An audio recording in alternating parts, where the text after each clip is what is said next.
Oi, deu agora. Tudo Oi, bem? Cíntia, tudo bom e contigo? Tudo ótimo, graças a Deus, tudo bem. E as Tudo. crianças? Estão bem, graças a Deus. Que Segundo os bom. nossos passos que adoramos rotina, já estão dormindo. Ai, que maravilha, né? Nossa, isso é uma paz. O Alonso também tá dormindo lá. É muito bacana, né? Doutor Roberto, muito bem-vindo. Estava agora falando com as meninas do quanto eu admiro o teu trabalho.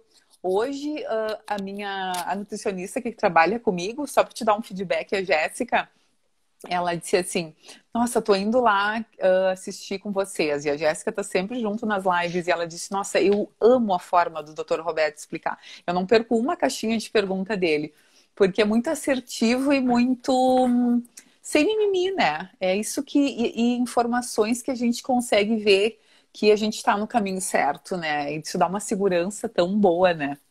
Pode se apresentar, fica bem à vontade antes da gente iniciar. Oi, Cíntia, tudo bem?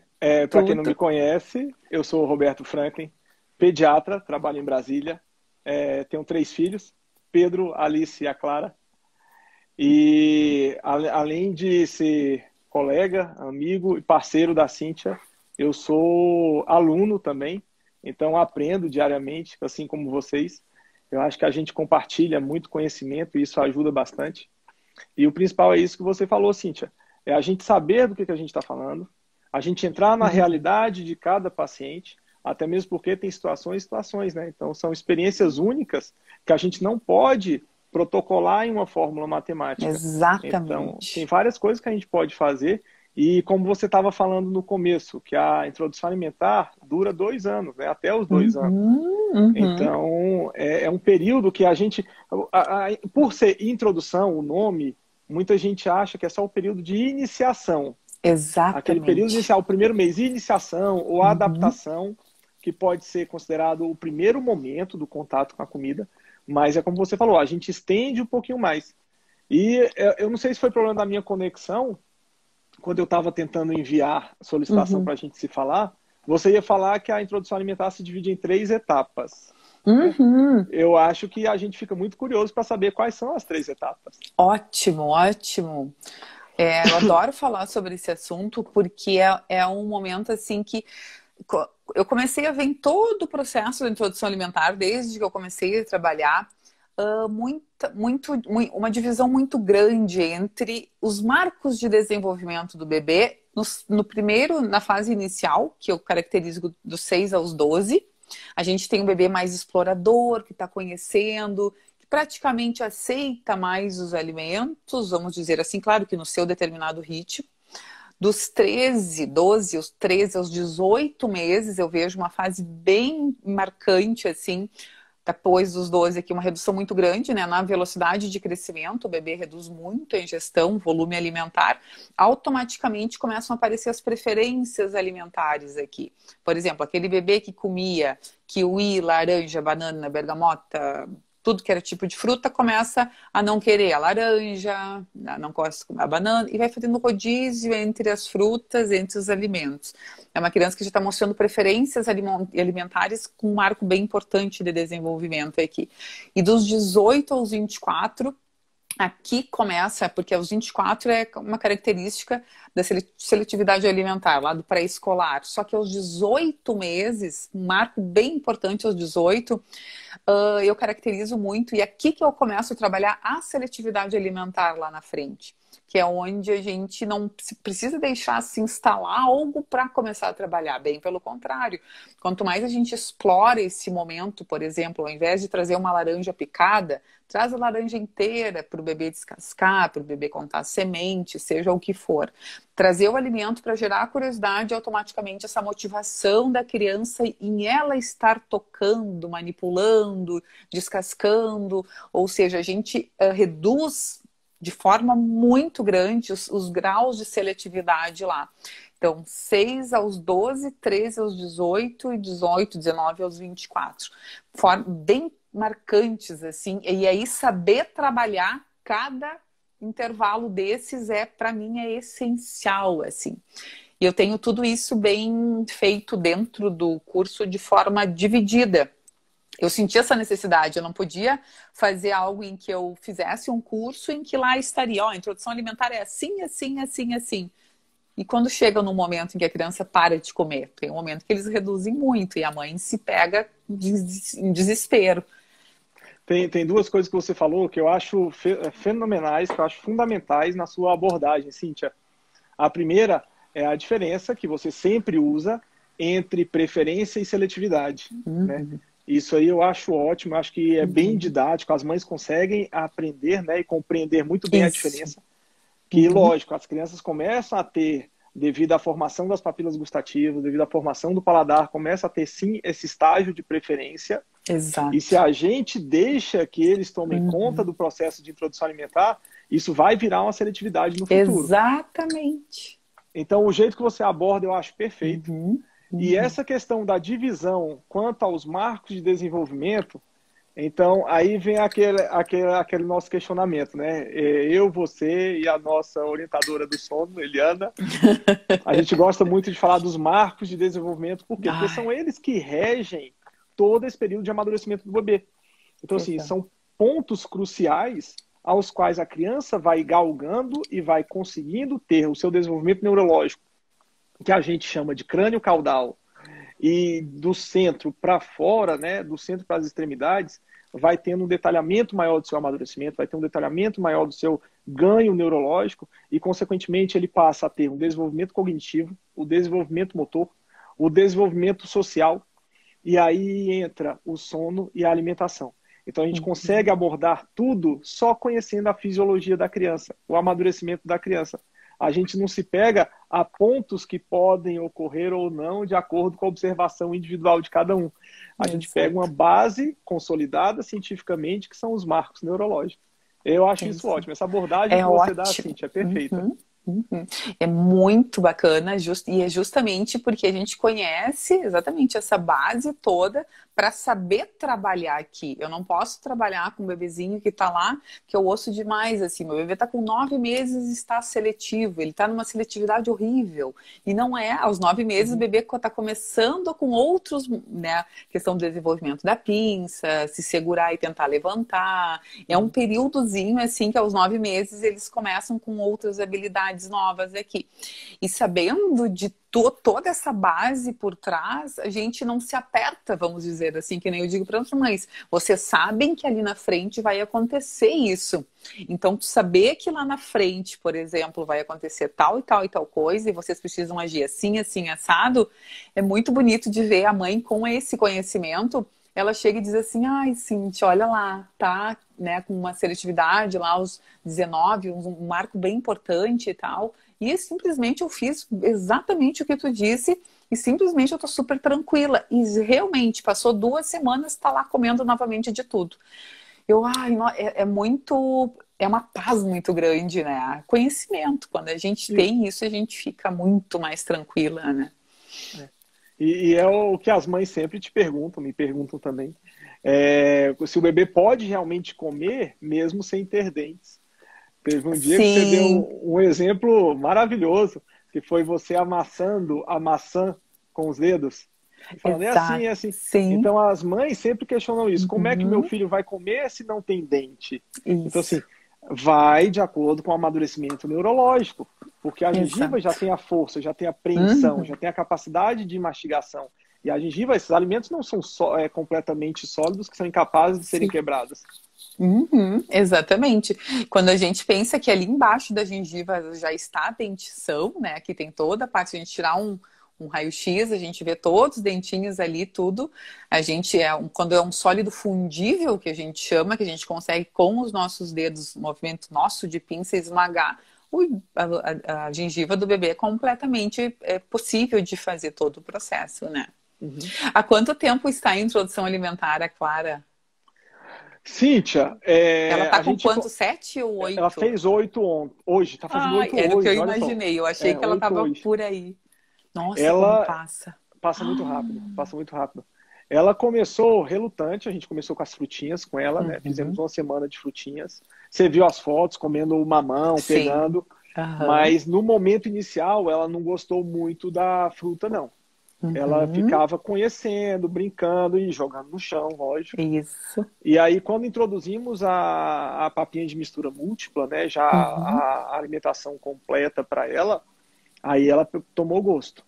Aí ela É comeu. mesmo? Nossa Senhora, É comeu. É. mesmo?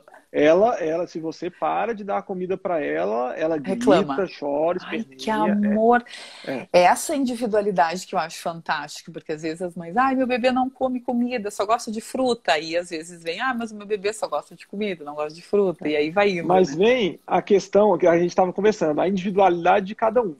Eu não sei se você vê, meus pacientes seguem muito. A Clara, na parte motora, ela está muito desenvolvida. Muito. Ela Eu já via ela. ela engatinha desde os 5 meses, Uhum. ela está ficando em pé desde o mês passado. Então, assim, são marcos que ela ganhou por Sim. conta própria, sem estímulo nenhum. E a parte do reflexo de extrusão nela ainda estava muito presente quando a gente introduziu a alimentação. Então, é aquele negócio que a gente sempre Uhum. fala dos sinais de prontidão. Ela estava sentando Sim. maravilhosamente bem, ela engatinhava e já sentava, ela ficava sentada sozinha. Ela já estava puxando a gente, puxando a comida, ela já estava atenta à hora da refeição, mas na hora que nós demos a comida para ela, na hora que ela estava começando a provar, ela rejeitava na mesma hora, porque ela estava com um reflexo de Aham. extrusão muito intenso. Mas isso durou Perfeito. uma semana, 10 dias no máximo. Isso, Aí depois ela isso. aprendeu, pronto, aí agora vai tudo. Ótimo. Tá E é ótimo, bem tá isso. Que ótimo. bom, que ótimo falar isso para o pessoal que está aqui, que é justamente isso. Eu digo, calma, não antecipa muito, né? Quando as mães querem, que é uma pergunta que eu quero te fazer aqui. Porque às vezes é questão de dias, uma Sim, semana, dias, 5 dias, 10 dias, já está com aquele sinal já presente, que é o que a gente quer. sim. E o que que tu achas, né, de iniciar uma pergunta que a gente ouve demais, aí eu acredito que também seja uma pergunta para ti também. Posso iniciar a introdução alimentar aos 4 meses? Cíntia, então vamos lá. Seguindo a fisiologia da coisa, o que a gente estava conversando, nós temos hoje protocolos que definem que, devido ao amadurecimento, não só neurológico, a capacidade do bebê de ter essa absorção, essa definição da atividade, a capacidade do bebê em interagir com a família, que é uma coisa que você sempre orienta, Uhum. a capacidade do bebê digestória, né? Então, Sim, assim, o amadurecimento do fígado. Além disso, a diluição dos solutos, então temos que ter também o amadurecimento renal. Então, tudo isso vai acontecendo vagarosamente, e por volta de 6 meses é que a gente encontra esse ponto ideal. Então, foi definido isso pelos estudos, cientificamente falando. Então, nós temos que, a partir dos 6 meses, é o ponto ideal. A gente também não pode esquecer que cada situação envolve uma família em particular, e a gente tem que entender o que está acontecendo em sim. cada família. Você ouve isso, eu ouço que todo mundo fala Uhum. que na nossa Uhum. época era totalmente diferente. Se eu não me engano, eu comi mingau aos 2 meses. Então, assim, e eu era prematuro, olha aí. Então, um É prematuro mesmo? comendo mingau aos 2 meses. Então, é uma situação que hoje em dia a gente não vê com frequência. Sim, A gente ouve, né? Você recebe mensagens isso. inúmeras, mas assim, a gente tenta evitar.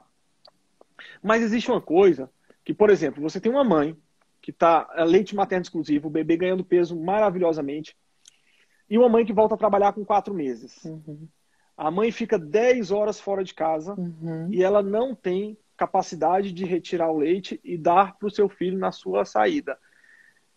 Uma mãe dessa, na experiência que eu tenho no consultório, é muito mais Isso, difícil. sim, é isso que é Pode falar. bacana a gente falar do consultório, porque uma coisa é bacana a gente debater sobre isso, Uhum. porque é vida real, a gente precisa trazer É, o real, o que que acontece mesmo, não só o que a gente fala, o que é o protocolo, enfim, mas é bacana isso, a gente trazer isso.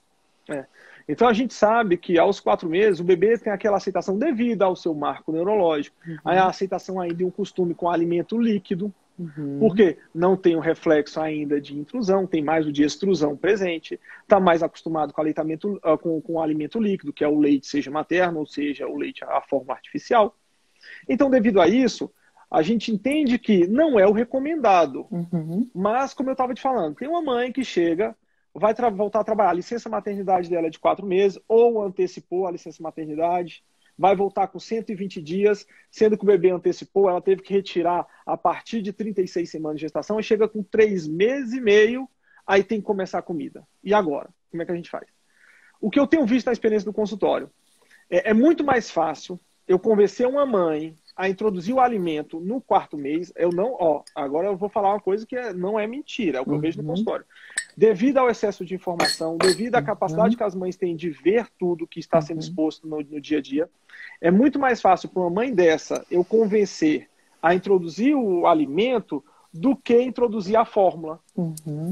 É muito mais difícil eu falar para uma mãe dessa, é muito mais difícil, de verdade. Eu dizer para ela, olha, o recomendado ainda é o aleitamento, mesmo que seja misto, até 6 meses. Aí elas falam, não, eu não vou dar fórmula para o meu filho, não. Isso, sim. Então a gente tem que saber como tatear, como que pode organizar isso. Então, assim, depende do emprego. Será que ela consegue tirar férias para a gente prolongar um pouquinho mais?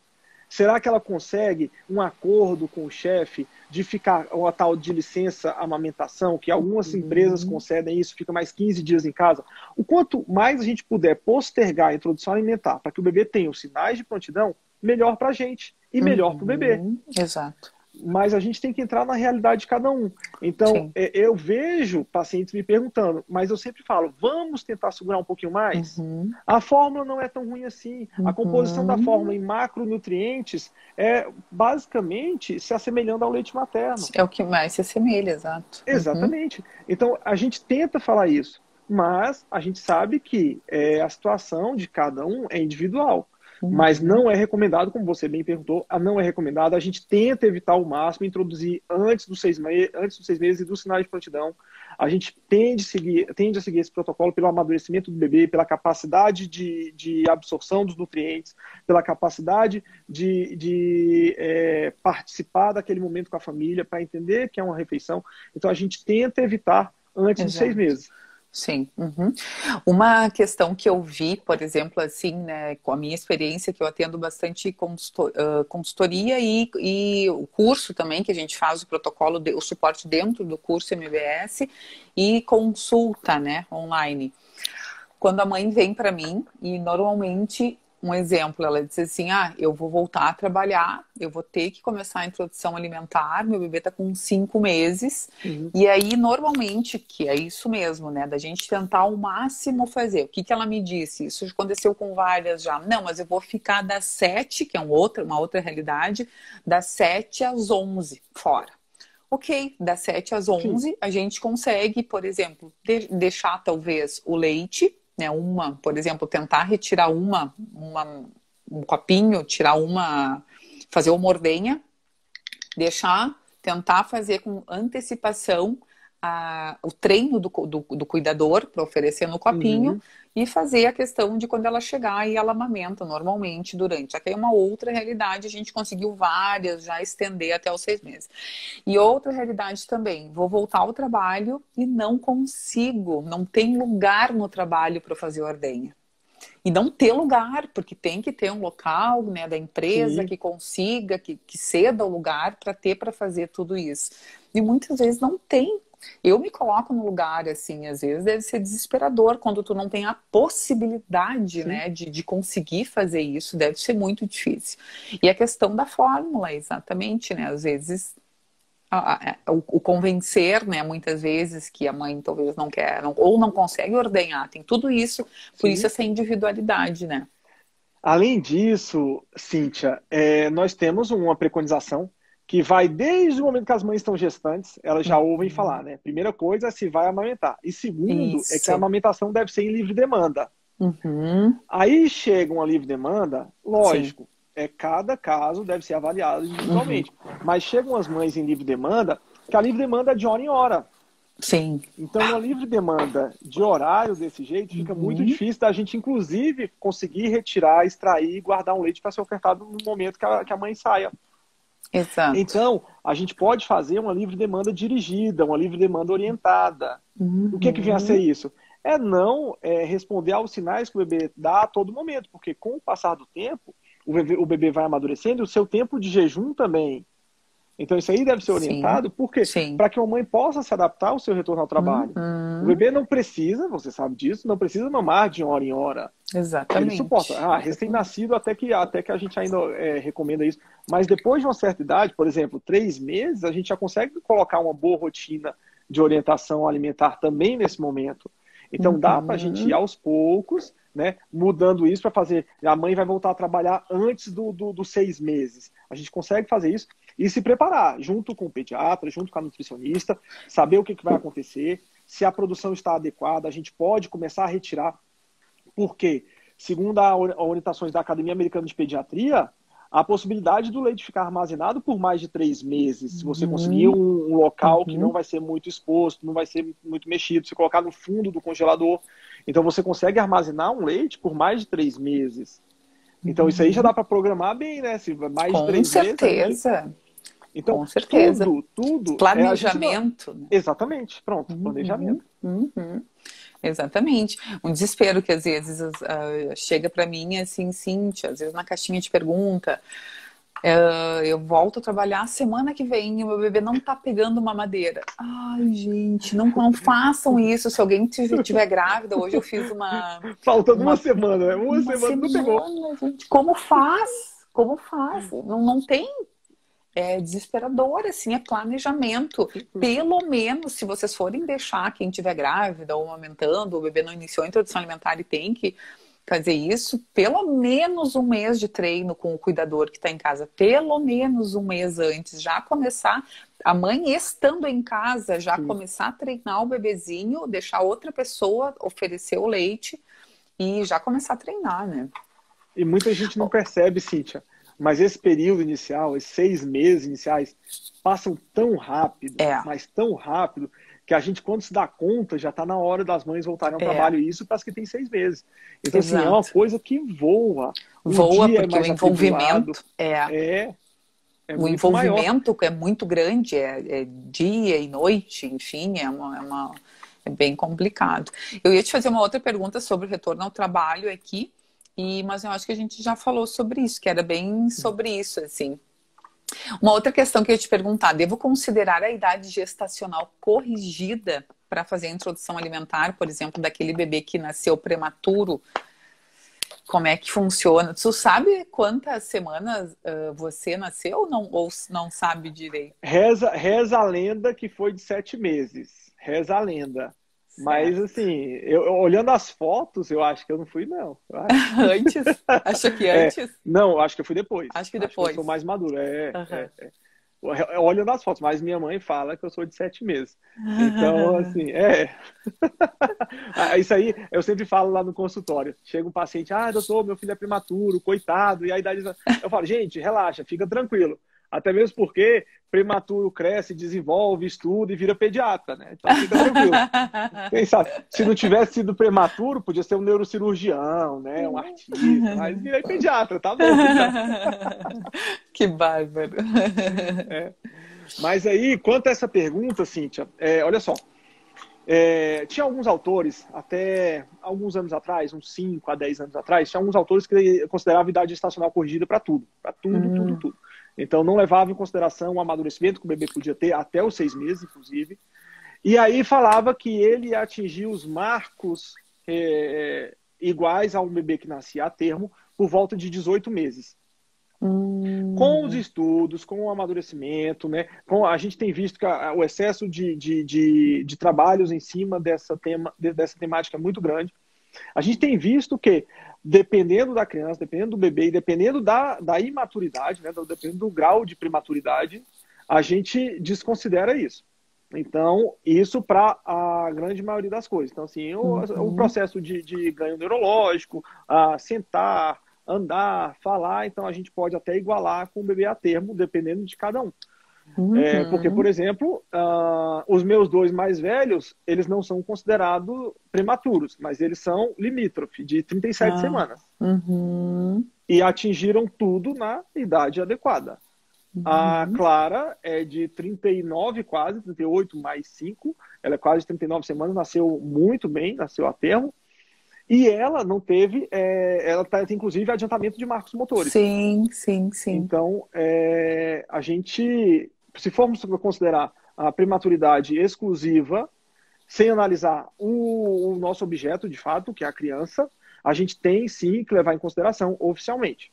Perfeito. Então, a gente já olha para a criança e fala, não, 36 semanas. Então, a gente leva a idade gestacional corrigida, considerando que são 4 semanas de atraso, então dá para atrasar um pouquinho mais. Outra coisa, se a gente vê que o bebê está evoluindo bem e devido às circunstâncias, uma mãe que tem a licença maternidade desde o momento do nascimento, lógico, não vai tirar férias em seguida, a gente pode até introduzir por 6 meses de acordo com a evolução e o amadurecimento do bebê. Mas tem uma coisa muito importante, Cíntia, que a gente até agora não falou, é que a questão do aleitamento materno, né, ser considerado o principal alimento até o 1º ano de idade, segundo a Sociedade Brasileira de Pediatria. Então a gente também pode ter uma certa tolerância, uma certa paciência e, dependendo do grau de maturidade, atrasar e seguir a idade gestacional corrigida. Não precisa seguir a cronológica, pode seguir a corrigida sem problema nenhum. Lógico, o ideal, pega o bebê agora assim, pega o bebê mais prematuro, de 32 semanas, Sim. 30 semanas. Nesses casos, eu recomendo sim que a gente espere a idade gestacional corrigida, né? Para que a gente siga de acordo, porque 30, 32 semanas tem aquilo que a gente estava conversando a respeito do amadurecimento renal e hepático. Então a gente tem que levar em consideração que o fígado e os rins podem demorar um pouquinho mais para amadurecer, então eu prefiro esperar um pouquinho mais. Lógico, respeitando a individualidade e a possibilidade ou não de fazer uso de uma fórmula caso a mãe volte a trabalhar. Então eu prefiro sim levar a idade gestacional corrigida, até mesmo porque não é prejuízo nenhum a gente esperar 1 ou 2 meses a mais. Não tem prejuízo. Ótimo, eu acho exatamente isso. Que até tem um módulo, não dentro do primeiro módulo, que é o início de tudo dentro do curso, que eu falo sobre isso, que é da importância de quando a gente tem, estão dizendo que é o melhor pediatra do Brasil aí, o Daniel. Ó. E a introdução, olha antes, a introdução foi feita aos 5 meses. Graças ao melhor pediatra. Mas essa aí, ó, é um caso à parte, como a gente estava falando. A Heloísa e o Murilo é um casal de amigos já. Ela trabalha, ela fica fora de casa por 10 horas. É justamente o que a gente estava falando. É justamente isso, essa individualidade, né? Isso. E ela não conseguiu, a gente até orientou, falamos, ela não conseguiu ter reserva para ficar essas 10 horas. Sim. Então, no caso, a gente introduziu a alimentação antes de forma lenta, gradual, 1 mês para fazer uma boa adaptação, para quando ela voltasse a trabalhar, aí sim, a gente consolidasse os horários de alimentação. Deu certo, graças a Deus, olha aí. É ótimo. Essa individualidade que é o X, né, de tudo, assim, é muito importante a gente saber dessas questões. Eu ia te perguntar uma coisa agora e esqueci. Esqueceu, é mentira. Mas é mentira. E eu vi os comentários aqui e esqueci. Em relação a Aniele perguntou agora, 36 semanas e 6 dias, precisa corrigir a idade? Eu acho que vai justamente de analisar o teu bebê, né? Justamente como o Dr. Roberto estava falando agora, né? Ter essa questão de analisar exatamente os marcos de desenvolvimento, né? Desculpa, os sinais de prontidão do teu bebê, como é que está tudo, como é que estão, né? Toda a questão motora. Tem uma outra coisa, assim, eu esqueci de falar, mas lógico, é tanto assunto, né? Tanta coisa. Existe, lógico, no momento do nascimento, existe um índice que os pediatras gostam de usar para a gente avaliar o amadurecimento fetal no momento do nascimento.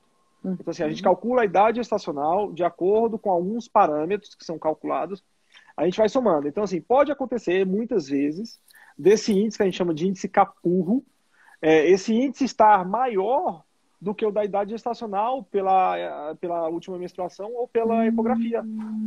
Então a gente faz um cálculo pelo amadurecimento, pega tônus muscular, movimentação, coloração, amadurecimento da pele, a presença de pelos, dobras, tem um monte de parâmetros. Então a gente vai somando tudo isso, no final divide por 7, lógico, para encontrar a quantidade de semanas. E podemos ter um bebê maduro de acordo com o índice Capurro, entendeu? Perfeito. Então, assim, não sabia disso. Existe isso. Então, assim, todo mundo faz isso. Isso aí é um parâmetro que eu acho importantíssimo. Sim, por isso que eu sempre pergunto, quando o bebê nasce, se foi o pediatra que pegou, né? Se nasceu em maternidade, se foi o pediatra que avaliou.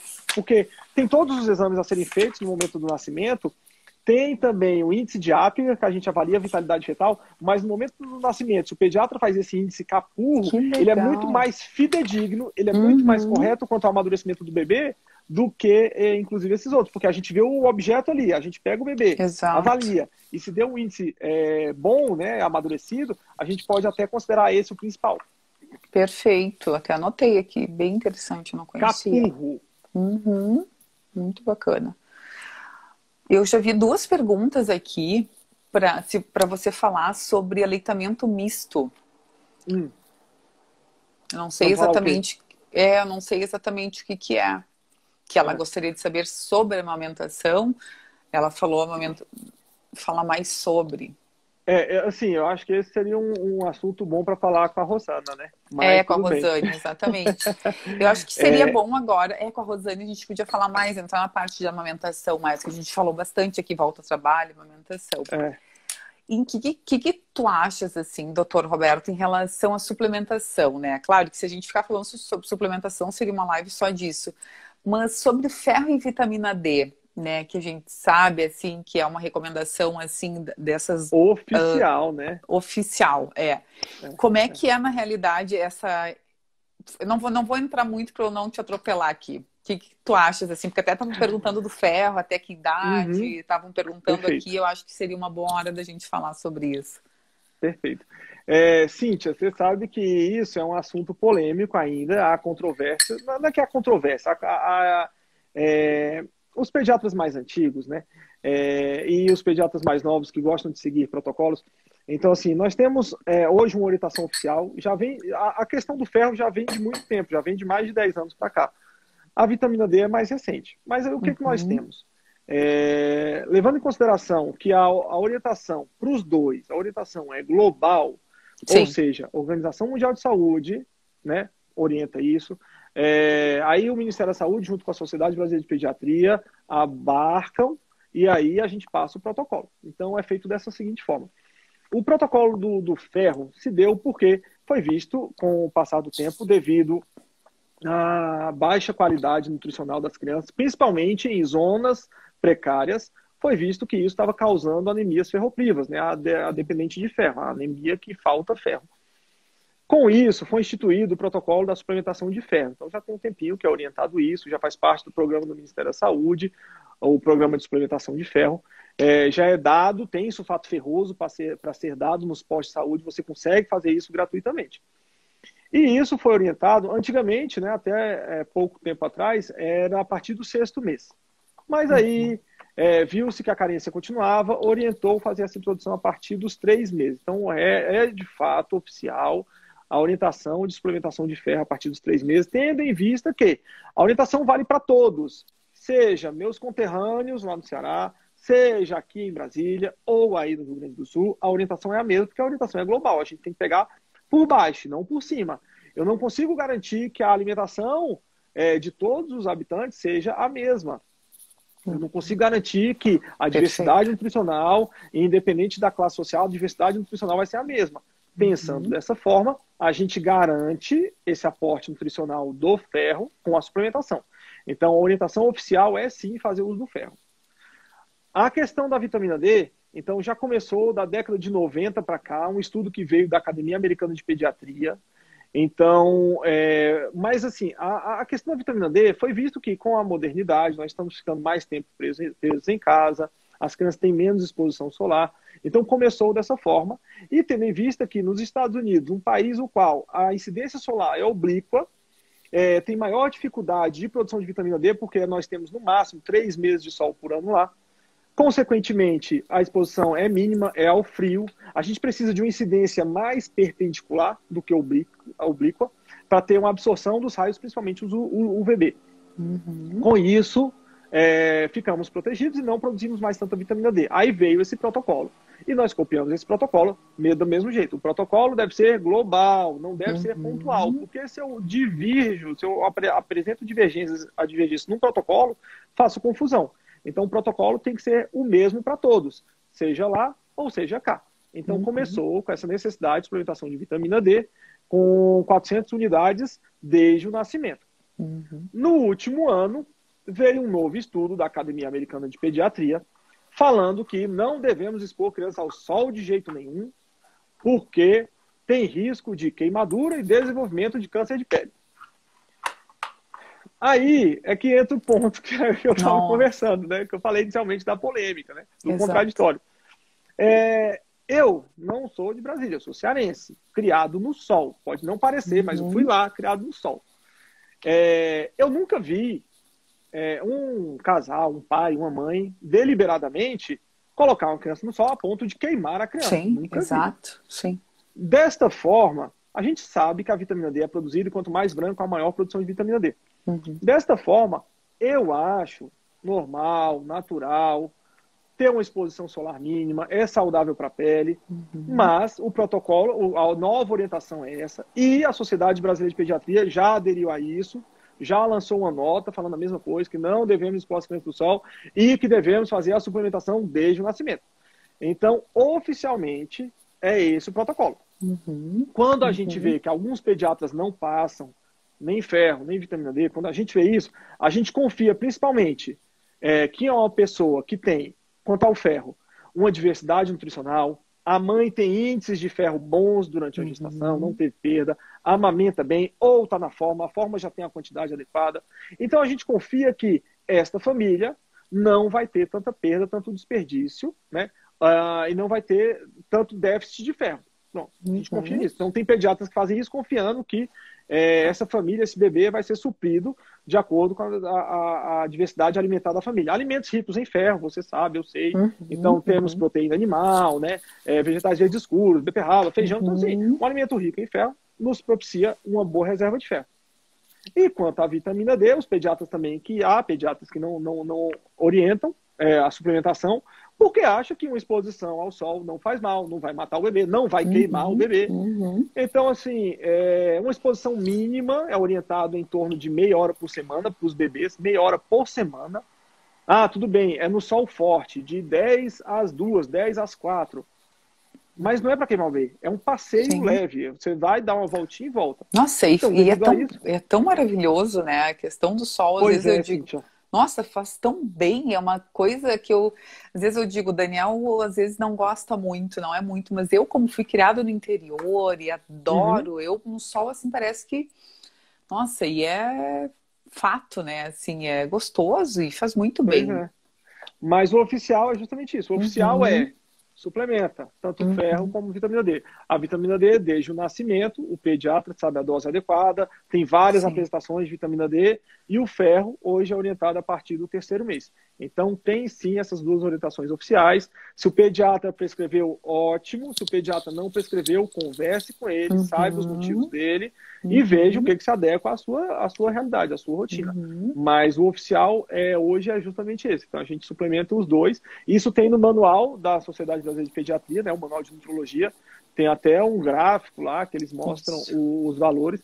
Então, assim, é recomendado sim oficialmente. Sim, eu estou justificando, porque tem essa recomendação. E tem, lógico, a gente sabe que tem pediatras que não prescrevem e tentam seguir isso da forma mais natural, mais saudável, né? Aí foca na alimentação, conversa com a Cíntia, faz uma divergência entre os alimentos aí, assim. Isso, é isso aí mesmo, ótimo. Às vezes tem várias alunas minhas em que alguns pediatras não suplementaram. E aí a gente eu disse, não, mas olha só, é essa individualidade que é o que interessa. Se o bebê tá comendo bem, o bebê tá com pelo menos tal e tal grupo alimentar, almoço e jantar, tá comendo tal, não, tá ótimo, tá isso, tá aquilo, mas é que eu tenho medo. Não é a questão do ter medo. A gente precisa analisar a criança, né, com essa individualidade aí. Né, alimentos ricos em ferro, em que a gente tem que cuidar, por exemplo, a fórmula perto dos alimentos da refeição principal, para o cálcio, né, da fórmula, no caso, não ter, competir com o ferro dos alimentos de origem vegetal também. E a gente não fala isso, né, mas isso é importantíssimo também.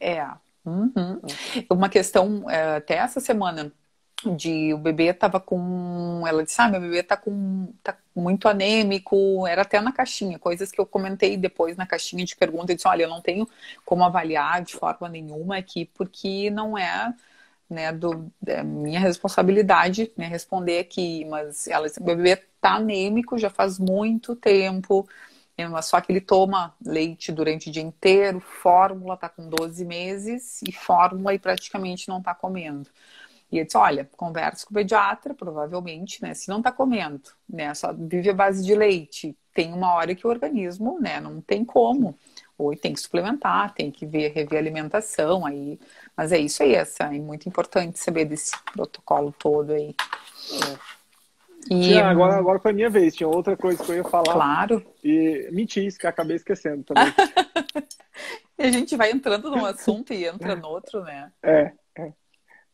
Mas As minhas perguntas para ti eram essas. Se tu quiseres fazer outra pergunta ou me perguntar alguma coisa, vou ativar os comentários aqui. Pode perguntar, fica bem à vontade. A gente fazer a live do que pode e do que não pode, né? Nossa, isso aí, muito. Acho que vai ser importante. A vovó diz que pode mel, né? A vovó diz que pode danoninho, né? Então a gente tem que fazer mel na chupeta, mel aqui, o mingau, leite, enfim. Eu acho que ele estava falando do ferro, lembrei de alguma coisa, agora não vou lembrar, cara. Ah, meu Deus, olha aí. É muita coisa, né, Cíntia, pra gente falar, pra gente fazer uma orientação adequada. Lembrei. A gente não se atenta a isso. Então, assim, a gente tem que também saber que o leite materno, ele com o passar do tempo vai transicionando, vai mudando a sua composição. Exato. Muitos pediatras não falam sobre isso, mas nós temos basicamente 3 leites, isso todo mundo sabe. O leite de transição, né? O leite intermediário e o leite maduro em seguida. Quando a gente vê que a característica do leite muda tanto em proporção de macro como de micronutrientes. Exato. Então o leite vai amadurecendo e vai tendo essa alternância. Por 2 motivos. O primeiro motivo é uma adaptação e um amadurecimento do bebê. Então, o bebê, ao amadurecer, começa a coordenar melhor respiração, sucção, deglutição. Quando faz isso, o tempo de mamada encurta. O tempo de mamada eficaz fica mais curto. E por volta de 3 meses, a mamada eficaz normalmente não ultrapassa 5 a 10 minutos. Então, é uma mamada muito mais ativa, muito mais eficiente. O bebê perde muito menos tempo. Não cansa mais tanto. Para que isso ocorra, vem a segunda mudança. A mudança do leite materno. Então, há mudança na sua composição, uma concentração maior, uma quantidade de calorias maior também, porque é um leite mais denso, mais concentrado, mais rico em calorias. No leite maduro, há também uma alteração nos micronutrientes, dentre eles o ferro. Então, com o passar do tempo, o ferro vai se tornando mais concentrado. Exato, é isso aí. Então, com o passar do tempo, o leite materno tem mais ferro proporcionalmente falando, mesmo que seja de menor volume. Então a gente esquece de falar sobre isso, mas é uma outra coisa. Por isso que é tão importante a alimentação da mãe. Né? Quando a gente fala em 1000 dias, todo mundo pergunta o que são os 1000 dias. Desde a concepção. Concepção, a mãe tem que cuidar da própria nutrição. Então a gente não pode esquecer isso. A orientação nutricional materno-infantil engloba os estágios pré-concepção, inclusive. Então você tem que vir comendo bem, ter uma boa reserva e para isso fazer com que o bebê esteja maior e aí um leite mais concentrado, inclusive em ferro. Pronto, era isso, lembrei. Ótimo, não? Essa colocação foi sensacional. Tem um gráfico até da OMS que mostra aos 2 anos o nível de vitamina C que a criança consegue atingir somente, vamos supor, com leite materno. Comendo, normal, mas o quanto ela atinge em vitamina C o leite materno, 500 ml, eles comentam. E é exatamente lá em cima, cerca de 97% a questão da concentração da vitamina C via leite materno. E é justamente isso, muda, né, a concentração de acordo com a idade e desenvolvimento. Nossa, isso aí é muito incrível, assim, a gente saber desses detalhes, assim. E você sabe o que é mais legal? É que você falou só da vitamina C, né? E aí chega aquela caixinha. Devo suplementar vitamina C? Ai, sim, exatamente, exatamente. Né? Então, assim, a gente conhecendo... O negócio é conhecer a fisiologia, né, Cíntia? Sabendo como funciona, fica tudo mais fácil. Perfeito. Por exemplo, a questão da alimentação também, né? A vitamina C, precisa suplementar. Eu disse, não tem a mínima necessidade. Até porque na alimentação da criança, um exemplo, 3 morangos já atinge a vitamina C. Se a gente for começar a falar em alimentos, assim, 3 morangos já atinge. Então é muito fácil de atingir a vitamina C. Nossa, é facílimo de atingir a vitamina 3 C via morangos alimentar. em um dia, né? Exato, em um Porque, querendo dia. ou não, os pacientes têm que saber, a vitamina C é a vitamina É. hidrossolúvel. Então, o que Isso, você isso. ingere em excesso vai ser eliminado. Então, não precisa ficar Exatamente. tomando, vou tomar 1 grama de vitamina C. Hoje dei 4 morangos. Então, assim, é o que eu ri do que a Larissa postou. Então, é isso. Meia goiaba. Muita gente acha que a goiaba não tem goiaba, tem vitamina C também, gente. Nossa, Muita. super, É. super. Então, assim, é saber pegar a orientação adequada. É, Conversa com o profissional, conversa, segue a Cíntia, e aí tá tudo resolvido, gente. exatamente. Nossa, é muito bacana. A gente fica num alívio quando a gente sabe. Até uma aluna minha disse assim, eu estava indo, né, antes de fazer o curso, ela disse, eu tinha um medo que a minha bebê não atingisse as vitaminas e tal. Até pensei em dar um multivitamínico, aqueles que tem tudo, que é vitaminas numa única dose. E eu disse assim, não, por favor, não faça isso, calma, teu bebê tá se alimentando bem. Aí ela começou a ver, ela disse, eu não acredito que 3 morangos, lembrei dela agora, ela mora no Canadá. Eu não acredito que 3 morangos já dei. Eu, sim, tá aqui, ó, tá na tabela, não sou eu, na Ainda tabela mais no taco, Canadá, né? Jesus. É. O morango de lá é 4 vezes maior que o nosso, Jesus. Lá, só o Gente, morango tá bom. eu fiquei chocada com o tamanho do morango. A mão do bebê dela era um morango. A mãozinha Olha era um aí. morango inteiro. É. Eu disse, nossa, que coisa mais linda. Não é o morango do Nordeste, né? É o É. morango do Canadá. A Larissa vibrando ali. Hoje dei 4 É. morangos. Foi Pronto, nessa que eu Larissa. tinha ido. Ó, vale. Doutor Roberto, o leite materno fica fraco? Não que eu saiba. Eu Eu acho que também, não que eu saiba. é, a questão de ficar fraco, eu acho que assim, pode ir de acordo com a necessidade do bebê, né? Pode ser um Certo. leite que seja insuficiente. Mas é aquele negócio, né, Uhum. Cintia? A gente avalia com amadurecimento, com desenvolvimento, com ganho de peso. Não é o leite que vai ficando fraco, porque, como todo mundo já sabe, o leite é adequado para o bebê. Uhum. Então, não precisa preocupar, não, gente, tá? Exatamente isso. Vai, a partir dos 6 meses a gente vê, a gente começa, né, através dos estudos, a avaliar e ver, sim, que a criança começa com uma demanda energética de outros macro e Uhum. micronutrientes que faz importância para o organismo do bebê. Ou seja, aí a criança vai consolidando os sólidos no seu próprio ritmo, e aí a gente vê essa demanda maior. Não é que o leite não seja mais necessário, que não seja importante, ele continua sendo importante, né? Mas isso depende do bebê. Tem bebês ali que a gente orienta e faz o suporte via dentro da própria plataforma, que, Cíntia, o bebê tá comendo tão bem que ele tá mamando de manhã e de noite, ele tá com 7 meses e Sim, meio, 8 meses, tá tudo sim, certo. sim. Quando a criança consolida, né? Cíntia, mas aí vem a outra questão. Porque a informação é isso. A informação é o leite materno, é o principal alimento até 1 ano de idade. Por quê? Porque é a orientação global. É a orientação para Gana, Guiné-Bissau, Zimbábue e para a Isso, gente, para os Estados Unidos, Noruega também. Então, o leite é o isso, principal alimento até 1 ano de idade. Só que a gente pega crianças, como você fala, o amadurecimento faz com que a criança tenda a comer melhor, comer mais. Então, com essa tendência, tem crianças que fazem isso, que comem bem o dia inteiro e isso. restringem o aleitamento para os Isso, sim, extremos. E não tem sim. problema o bebê fazer isso. É uma adaptação dele, Nossa. natural dele. Não é porque é dito que o leite materno é o Uhum. principal alimento que a gente vai basear-se nessa É. regra para todo Uhum. mundo. Exato. Nossa, perfeita colocação. Até vou pedir para a Dai, que edita os meus vídeos, editar essa parte tua aqui. Eu vou pedir para ela fazer exatamente esse período. Até vou olhar, falta 5 para as 10 aqui, porque aí para eu saber para ela editar. Por quê? Foi importantíssimo falar sobre isso.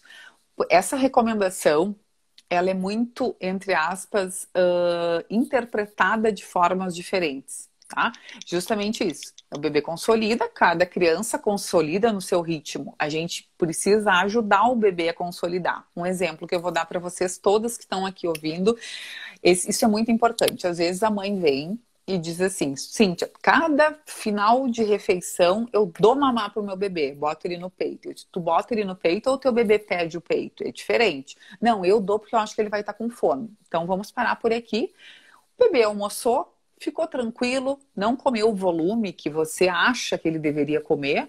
A criança vai regular o volume de ingestão alimentar para ela que manda no volume.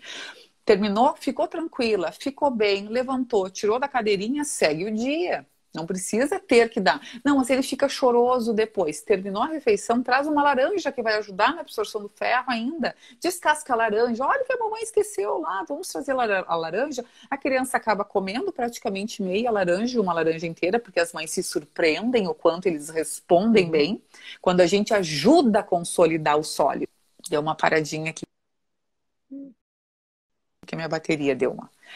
Voltou. A gente precisa ajudar a criança a consolidar os sólidos justamente por isso. Caso contrário, a gente fica nessa bola de neve da criança não consolidar. Então, o leite materno, ele é importante, a gente sabe. Eu vou tirar aqui o fone, vou colocar o cabelo. Mas aí a gente pergunta, né, Cíntia? Quem que está dependente do leite materno? É o bebê ou é a mãe? Exatamente, cai nisso aí. Exato. Perfeito. Exatamente.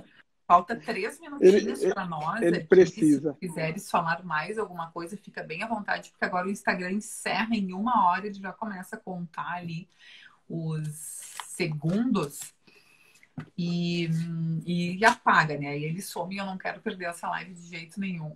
Quero fazer vários videozinhos dela. Foi muito boa. Cíntia, eu só tenho que agradecer mais uma vez, poder participar contigo, poder ajudar todos que estão vendo. Eu sou muito grato a você, porque, querendo ou não, eu aprendo junto, eu compartilho todo o conhecimento que você nos passa. A gente está aqui para somar, né? Então, eu fico muito feliz de poder participar, ajudar. E você sabe, pode contar comigo. Quando você precisar, quiser conversar, quiser falar, a gente está aqui, a gente se diverte conversando, né? Muito bacana, muito bom. Eu que agradeço, nossa, estou sempre à disposição também aqui, conta comigo, né, porque der e vier aí, porque essa informação que eu digo, e não uma desinformação, né, da gente trazer o que é real, o que se segue, o que não se segue, né, e como que é a realidade, de fato, isso eu acho muito importante. Tem casos e casos e a gente precisa, né, essa humanização, assim, mais presente melhor. Tá bom, então?